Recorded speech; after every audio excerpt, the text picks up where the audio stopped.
ನೀಡೋದಾಗಿ ಕೆಲಸವನ್ನು ಮಾಡಿಕೊಂಡು ಬಂದಿದ್ದಾರೆ. ಅದೇ ರೀತಿಯಲ್ಲಿ ಎಲ್ಲ ಜನರಿಗೆ ಏನಂತ ಹೇಳಿದರೆ ಬಡವರಿಗೆ ಮನೆ ಕಟ್ಟಲಿಕ್ಕೆ, ಬಾವಿ ತೊಡಲಿಕ್ಕೆ, ಕರೆಂಟ್ ತಿಂಡಿಗೆ ಅವರಿಗೆ ಕರೆಂಟ್ ಕೊಟ್ಟು ಹಕ್ಕು ಪ್ರತಿಯೊಂದು ಕೆಲಸ ಅಂತ ಹೇಳಿದ್ರೆ ಪ್ರತಿಯೊಂದು ವ್ಯಕ್ತಿಗೆ ನಮಗೆ ಇರುತ್ತದೆ. ಅದೇ ರೀತಿಯಲ್ಲಿ ಆಗಿ ನಾವು ಇನ್ನು ಮುಂದೆ ಬರುವಂಥ ವ್ಯಕ್ತಿಗಳು ಇದೇ ರೀತಿಯಲ್ಲಿ ನಡ್ಕೊಂಡು ಹೋಗಬೇಕು.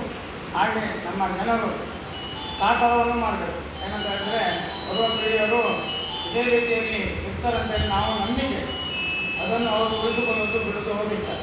ಆದರೆ ಇಷ್ಟು ದಿನ ಮಾಡಿದಂಥ ವ್ಯಕ್ತಿ ಇವರು ರಿಟೈರ್ಡ್ ಆದಂಥ ರಿಟೈರ್ಡ್ ಆದಂಥ ವ್ಯಕ್ತಿ.